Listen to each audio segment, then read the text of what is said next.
جتنے بھی انبیاء گزرے ہیں قرآن مجید میں ان کا خلیفہ جو ہے وہ اللہ کی مرضی سے چنا جاتا ہے. اس کے بارے میں آپ کا کیا موقف ہے؟ اس کا میں جواب دوں گا تو پلانٹ ارتھ سے باہر جائے گا چھکا ماریں. جب نبوت ختم سب کچھ ختم. کون سا خلیفہ؟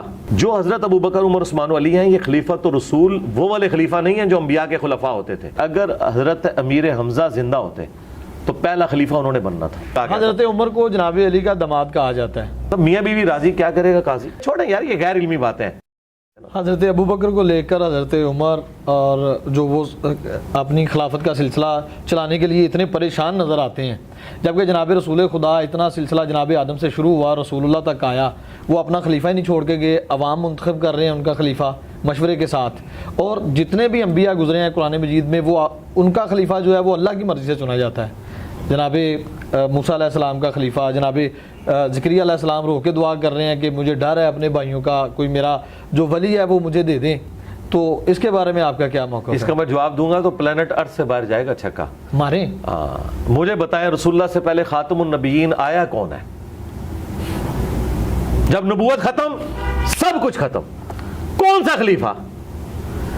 کسی کی اہلیت ہے کہ وہ رسول اللہ کی پوسٹ کو سنبھالے ختم نبوت کے بعد؟ ختم نبوت کا مطلب کیا ہے؟ اب اللہ نے زمین پہ کسی سے بات نہیں کرنی تو کس کی جرأت ہے کہ نبی کی سیٹ پہ بیٹھے آ کے، اور وہ غیر نبی ہو؟ نبی کی سیٹ صرف نبی سنبھال سکتا ہے، اور سب سے بڑا نبی خاتم النبیین اس کی سیٹ غیر نبی کیسے سنبھال سکتا تھا؟ یہ مثالیں جب دیتے آپ سمجھے. داؤد کا خلیفہ سلیمان ہو سکتا تھا نا. داؤد علیہ السلام خاتم النبیین نہیں ہے اور ان کا بیٹا پیغمبر ہے، ختم نبوت نہیں ہوئی تو پیغمبر کا خلیفہ پیغمبر. آپ پہلے مجھے یہ مثال دیں کہ انسانی تاریخ میں نبی نے غیر نبی کو کبھی خلیفہ کیا ہو. اس کی تو مثال ہی کوئی نہیں موجود. تو اب آپ کیوں ڈیمانڈ کر رہے ہیں کہ ابوبکر اور علی خلیفہ ہوں؟ کہ نبی نے اپنے خون سے خلیفہ چنا نا. نہیں وہ بات آئے گی، میں پہلے آپ کو مثال ختم کر رہا ہوں. یہ مثالیں انبیاء کی دیتے ہیں. نبیوں کے بعد نبوت کا سلسلہ جاری تھا تو نبی کا خلیفہ نبی ہوتا تھا. پہلے کوئی تاریخ انسانی میں یہ ثابت کرے کہ نبی نے غیر نبی کو کبھی خلیفہ بنایا ہو. اب خلیفہ پھر اگر نبی کا کوئی خلیفہ اس طرح کا روحانی ہونا چاہیے تو وہ خلیفہ پھر ایسا ہونا چاہیے جس سے ہم استفادہ کر سکیں، میں بھی استفادہ کر سکوں. تو لائیں کدھر ہے وہ خلیفہ؟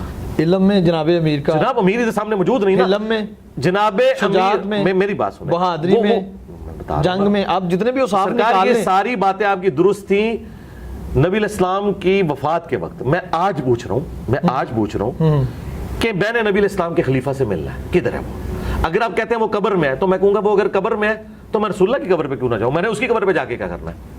تو جو بخاری میں حدیث ہے نہیں وہ بعد میں آگا، پہلے آپ ڈاکٹرن کلیئر کرتے جائیں کہ مجھے تو اس خلیفہ کا فائدہ ہے کہ جو مجھے کہے کہ میں حضور کا ساتھی ہوں، یہ حضور سے میں نے سنا ہے تو یہ لو علی یہ نوٹس بنا لو.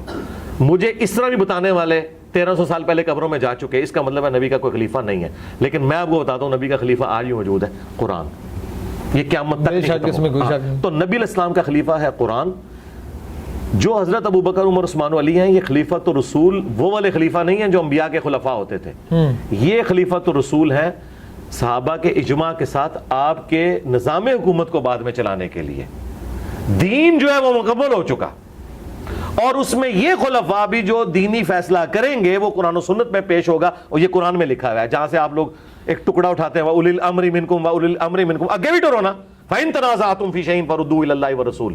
اولو الامر کہتے ہیں نا مولا علی کو، اولو الامر کہتے ہیں سنی ابوبکر کو. تو آگے کیوں آیا ہے کہ جب جھگڑا ہو جائے تو اللہ رسول سے فیصلہ کرواؤ؟ اس کا مطلب ہے کہ اولو الامر اس قابل نہیں ہے کہ وہ اللہ رسول کا سکسیسر ہو سکے اس اعتبار سے کہ وہ 100% کریکٹ ہو. کہا کہ جب تمہارا امیر سے جھگڑا ہو تو تم نے قرآن اور سنت سے فیصلہ کروانا. اگر قرآن و سنت کا خلیفہ ابو بکر عمر عثمان و علی تھے تو فیصلہ پھر قرآن و سنت سے ہی کروا رہے ہیں. اس کا مطلب ہے ان سے اختلاف بھی آپ کر سکتے ہیں. لوگوں نے کیا ہے، حضرت علی سے بھی اختلاف کیا ہے، حضرت ابو بکر سے بھی کیا ہے، عمر سے بھی کیا ہے. ختم نبوت وہ ٹائٹل ہے جس نے وہ ساری ایگزامپلز ختم کر دی جو پہلے تھیں کہ نبیوں کے خلیفہ نبی ہوتے تھے. بھئی نبی علیہ السلام کو تو اللہ نے ختم نبوت کے ساتھ یہی کہا ہے نا، ما کان محمد ابا احد من رجالکم، محمد تو مردوں میں سے کسی کے باپ نہیں ہے بلکہ وہ تو خاتم النبی. اس کا مطلب کیا ہے کہ کوئی بھی حضور کی اولاد میں سے مرد نہیں بنے گا کیونکہ وہ خاتم النبیین ہے. یہ بھی مطلب ہے اس کا. تو دوسری جگہ پہ قرآن یہ بھی تو فرماتا ہے نا کہ حسن حسین ان کے بیٹے ہیں. نہیں قرآن نہیں فرماتا، جی ہاں جی وہ بیٹے ہیں نا، لیکن وہ بیٹے اس سینس میں کہ غیر پیغمبر ہے نا، پیغمبر تو نہیں ہے نا. ختم نبوت ہو چکی ہے. اس فرق کو آپ سمجھیں. حسین علیہ السلام بے شک بیٹے ہیں, سب کچھ ہیں, نبی نہیں ہے. ختم نبوت کا تقاضا یہ تھا. اچھا میں آپ سے پوچھتا ہوں, حسین علیہ السلام سے تو زیادہ حقدار نبی علیہ السلام کی اپنی اولاد ہے, ابراہیم بن محمد. تو ان کی تو ڈیتھ ہوگی نا. ہوتی ڈیتھ کیوں ہوئی ہے؟ وہ قرآن میں ہے نا, ما کان محمد ابا احد من رجالکم ولکن رسول اللہ و خاتم النبیین. ختم نبوت کا تقاضا یہ تھا. اچھا میں تو یہ سمجھتا ہوں کہ اگر حضرت امیر حمزہ زندہ ہوتے تو پہلا خلیفہ انہوں نے بننا تھا, کیونکہ نبی علیہ السلام کی مبارک زندگی میں یہ جو آج مثالیں دی جا رہی ہیں نا کہ حضور کے مسلح پہ ابو بکر کھڑے ہو گئے, پھر لوگوں نے پتہ کیا کہنا تھا, یار دیکھو بدر میں آرمی چیف نبی علیہ السلام نے اپنی جگہ ان کو آگے بھیجا ہے آرمی چیف بنا کے. مولا علی آگے ضرور گئے لیکن آرمی چیف کے طور پہ نہیں, آرمی چیف کے طور پر امیر حمزہ, بدر میں بھی احد کے اندر بھی. تو لوگوں نے سیدھا سیدھا کہنا تھا کہ نبی علیہ السلام کے سکسیسر امیر حمزہ ہے, خاندان قریش میں سے بھی ہیں, بنو ہاشم میں سے ہیں, ان کو چونا جائے, یہ ہو جانا تھا. لیکن ظاہر ہے کہ اللہ تعالیٰ کو کچھ اور منظور تھا. میرا خیال یہ چیپٹر کلوز ہے, اس پہ ہم جتنی بھی پانی میں مدانی ماریں گے نا اینڈ دل وہی نکلنا. آخری کویشچن پھر آگے بڑھیں گے ہم, کہ بخاری شریف میں جو حدیث ہے کہ میرے 12 خلفاء ہوں گے, 12 امام ہوں گے, تو یہ 12 وہ سلسلہ جو 30 سال تک چلتا ہے خلافت کا, خلافہ راشدہ کا. اس کے بعد نظام تقریباً درہم برہم ہو جاتا ہے. ایک چیز. دوسری چیز آپ نے کہا کہ یہ نظام بہت مضبوط تھا جناب ابو بکر سے جو شروع ہوا, اتنا مضبوط تھا تو تقریباً 4 سال 2.5 سے 4 سال تقریباً عرصہ جناب ابو بکر کا, 12 سال جناب عمر کا, کوئی 10-12 سال حضرت عثمان کا, اور اس کے بعد پھر کیا ہوتا ہے وہ سب آپ کے سامنے ہے. اتنی جلد اتنا مضبوط سسٹم کیسے زیر ہو گیا؟ سسٹم کیا سر, پولیٹیکل پورشن کولیپس ہوا ہے, باقی تو ترقی آج تک ہو رہی ہے. آج کا بادشاہ محمد رسول اللہ ہے. بے شک. کیوں ہے؟ پولیٹیکل گورنمنٹ کی وجہ سے نہیں, دلوں پہ راج کر رہے ہیں. انقلاب آ گیا. آج چنگیز خان کا کوئی ماننے والا نہیں ہے, رومنز اور پرشینز کی کوئی لیگیسی نہیں چل رہی ہے. تو یہ ایک پورشن ہوا ہے, یہ اتنا رونا بھی نہ رویا کرے, صرف پولیٹیکل سسٹم کولیپس ہوا ہے. باقی نبی علیہ السلام کی جو مبارک دعوت آج جس طرح اپنے عروج کے اوپر ہے نا, انسانیت نے اتنا بڑا کبھی عروج نہیں دیکھا کہ پیغمبر کو گئے دنیا سے 1500 سال ہو گئے ہیں اور آج بھی 2 ارب لوگ اس نام کے اوپر اپنی جان دینے کے لیے تیار ہیں. یہ بہت بڑی ایک انقلاب ہے. صرف پولیٹیکل سسٹم ایک آپ کہیں گے اس کا ایک کمزوری اس میں آئی, فیلئر آئی, باقی تو اوورال یہ سارا معاملہ چلتا رہا. اور اس میں بھی چند ایک چیزیں تھیں جن کو آپ بات کر سکتے ہیں. اور جو دوسری بات آپ نے کیا کی تھی اس میں جو آپ نے سٹارٹ لیا تھا, ایک تو یہ بات میری امت کے 12 امام ہوں گے. 12 خلیفہ نہیں, امام نہیں ہے, امام نہیں, چلیں خلیفہ کا, خلیفہ ہے خلیفہ کا. جی جی. نبی علیہ السلام نے فرمایا کہ یہ حدیث اگر آپ پوری پڑھیں تو آپ کو کلیئر ہو جائے گا. آپ نے فرمایا کہ بنو اسرائیل کے جو سیاست تھی وہ ان کے انبیاء دیکھا کرتے تھے, اور ایک نبی فوت ہونے سے پہلے دوسرے کو اپنا سیاسی خلیفہ بھی بنا کے جاتا تھا, اور وہ سارے نبی کو. میری امت میں یہ نہیں ہوگا. اس میں اب وہ والی بات میری سپورٹ ہوگی کہ نبی علیہ السلام کا سکسیسر کوئی نہیں ہوگا. آپ نے فرمایا کہ میری امت میں ایسا نہیں ہوگا, کوئی ختم نبوت ہو چکی ہے. البتہ خلیفہ ہوں گے اور بہت زیادہ ہوں گے, وہ چلتے رہے.